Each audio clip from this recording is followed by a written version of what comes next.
Hi, I'm Sarah. And I'm Heidi. Welcome to the Heart of Homestead family. Okay, so it is December, which means our gardens are pretty much done.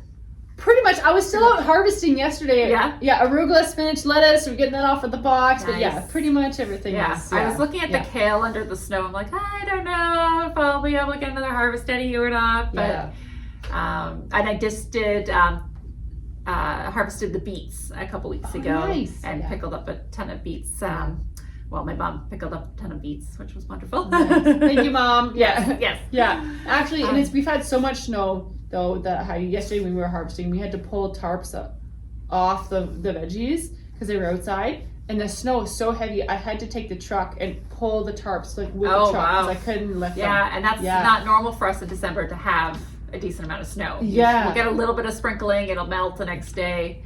Yeah. But it's staying. It's staying, yeah. So luckily yesterday it was 1 degree and sunny, so things thawed enough I could get some of it off the field. I didn't even get all of it off the field, but thankfully, because we have our last box coming up, and like you said, it's so unpredictable. Like most years we wouldn't have this problem, but this year we do, and I wasn't really planning on that, so whoops. Produce boxes in December is a good idea if the weather was predictable like it is always. Except for this year. Yes. So garden season overall, it was pretty good. It was drier. We didn't have as much rain. Yeah. But I didn't even irrigate. So hey. My soil must have something good in it because it still grew things. Yeah. We don't have the irrigation system set up yet. So things just survived. Yeah. They managed through. Yeah, and actually some things did really tremendous because it was low humidity and low moisture, like our broccoli and cabbage, cauliflower, anything like that looked just great. Tomatoes, there was hardly any blight. Yeah. Peppers were going on, like our peppers for days. And we had such a late season, like we had stuff still coming out of the gardens in October, the tomatoes and peppers that normally are not. Yeah. So that was really great. It was a nice year for that for sure. Yeah, it was definitely a longer growing season than we had in the past. For sure. Yeah. So just a few mentions. I did mention in my 2025 recap that cucumbers, nope, not successful. But broccoli and cauliflower, like you just mentioned, very successful. I normally don't have success with that, or like cabbage, but it was a nice I found year. like a nice organic spray that I could put on them too to keep the worms, because that's the only problem I really have is the worms. Yeah. So got rid of those, and that's a big thing. Nice. And I got lots in the freezer, so. And I got sauerkraut going, which coleslaw I haven't tried for a while. Yes, and coleslaw, because I used your recipe for freezing the coleslaw. So good luck. Yeah, we like it. So that was a good time for that. So this year we trialed some no-till, low-till beds with mulch, like wood mulch, and we covered. So it was kind of like a lasagna layer where you cover like cardboard and then put the mulch on top, wood mulch, and then you can work in some fertilizer or whatever you need, compost, that kind of thing. And this is the second year in a row we've done it, and like I'm presently like shocked, surprised, like I don't know how I feel about it. There are definitely weeds, but like for not weeding it, it's nice. Like and you just poked holes in where you were planting? Well, actually, so we would like not really holes because it's hard to get through the cardboard, but we would just put the cardboard so that it would butt up, so it would leave a trench kind of. Not really a trench, but like open spot. Yeah, and then we plant. So there's weeds that come up, but because like if we had a tomato plant, then we put a basil plant right beside it. So it wasn't a lot of space there for weeds to grow up. Okay. And then we would mulch the outside. And then you can also get in there with a drip line if you need, because we're still irrigating underneath there. And we can get in there with like more compost or something if we need to, or whatever. We can just like lift up the cardboard and get underneath it. Okay. And it was in our tunnel, so we needed to irrigate it in there as well. But it was like surprisingly really really nice, and there's weeds everywhere else, like on the outsides and whatever, but inside was nice. So yeah, I would do that again. Nice. I think. But you got a good source for cardboard? Yes and no. Yeah. I try to get all the same size of cardboard. That's the tricky part because it's more easy to spread over the garden. I get them from a greenhouse where they get cardboard in between their deliveries, and it's just a sheet of cardboard that has nothing ink on it, no staples, no nothing. Yeah. It's wonderful. Yeah, that's awesome. And they would otherwise just put it in their cardboard recycling. So yeah. I'm in the same. I'm collecting boxes. I don't want to tell my secret source, otherwise someone else might get it. But keep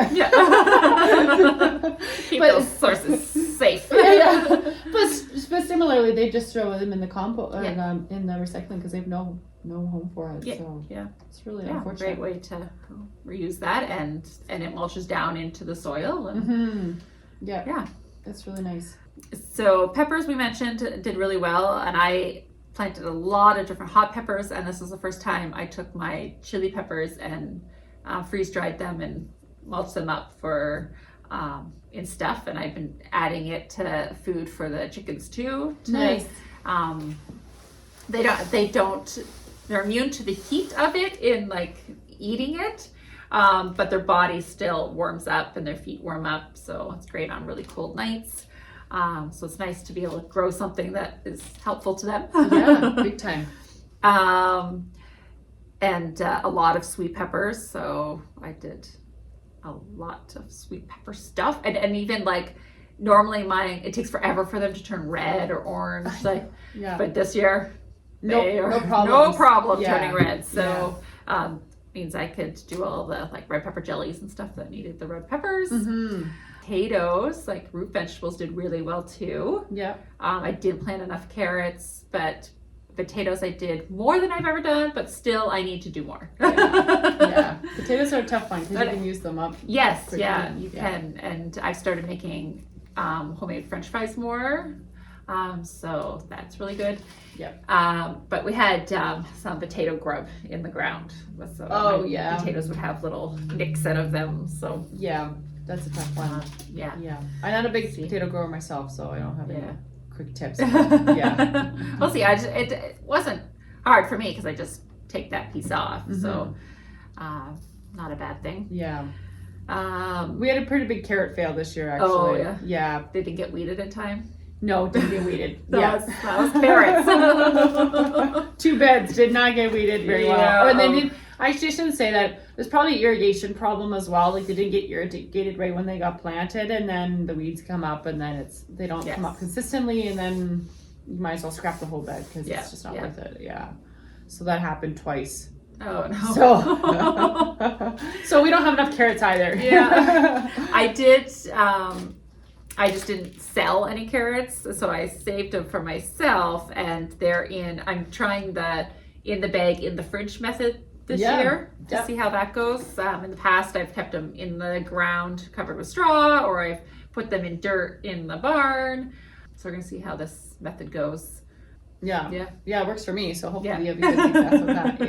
Yeah, for sure. We tried this year to reuse our garlic bed, which turned out reasonably well as well. So like we plant garlic in the fall and then we mulch it with straw on top. And then this year when the garlic came off, we weeded the bed because there's always like volunteer wheat that comes up and there's a few weeds. We weeded the bed, but we didn't really touch the straw. And then we planted some of our late watermelons and squashes on it.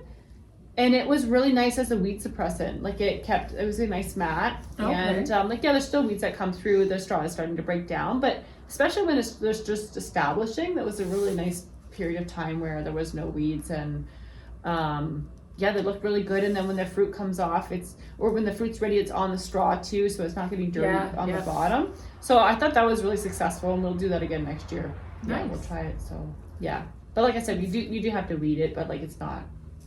Did you have?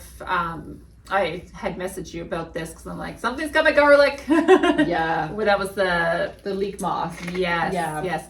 Went after my leeks and my garlic, and but I think with the garlic I stopped it in time. Yeah. With leeks, it just Yeah. one after that, but Yeah, our leeks got affected in our green onion, our late planted green onion, because I didn't realize they were out there. I should have known, but I wasn't paying attention. So they got the not late planting, but like July planting of green onions. So we had to, yeah. But otherwise they did good. Yeah. Everything else, the later plantings, we were on it, so we sprayed for them and everything. yes, make sure that, I normally don't have something come after my garlic, so it surprised me, but we got to it on time. Yeah.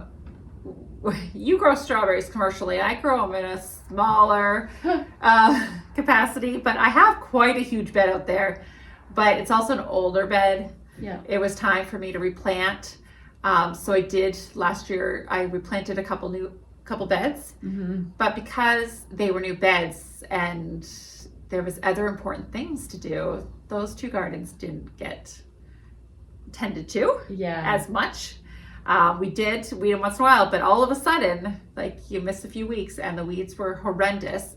I said, by the time I spend time weeding or I pay somebody to do it, it's not worth the amount of strawberries that are left in there because it was so bad. So I tried to look away while my husband tilled them under. Yeah, I know. That was not fun. So so I just kept half of the old ones I had in hopes that at least I'll have some for next year, and then I'll have to do a planting of strawberries again. Yeah. But because even the ones that I planted this year, they did not grow, but it's because of my lack of watering, probably. Right. That they didn't have a great start because it was quite warm right after I had planted them, which I did not think about. So I'm going to do it earlier next year. I'm going to plant some everbearings too. Nice. And plant some more and be on top of it. And get them watered right away. Strawberries are an important part of our household. So I think everyone's, mine for sure. Yes. Yeah.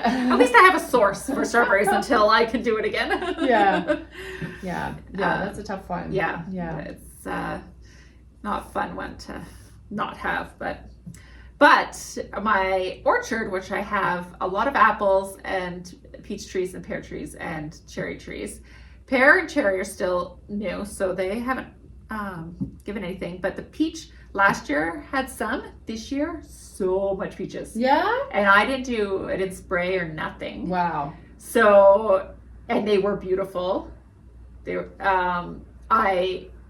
I thinned out the peaches a little later, but still, like, after I thinned, they still looked really full. Wow. And then I picked like 3 or 4 different times, and it's just, I did a lot with peaches. I froze a lot, sliced up, I canned a little bit of peaches. It was nice to have my own peaches. Yeah.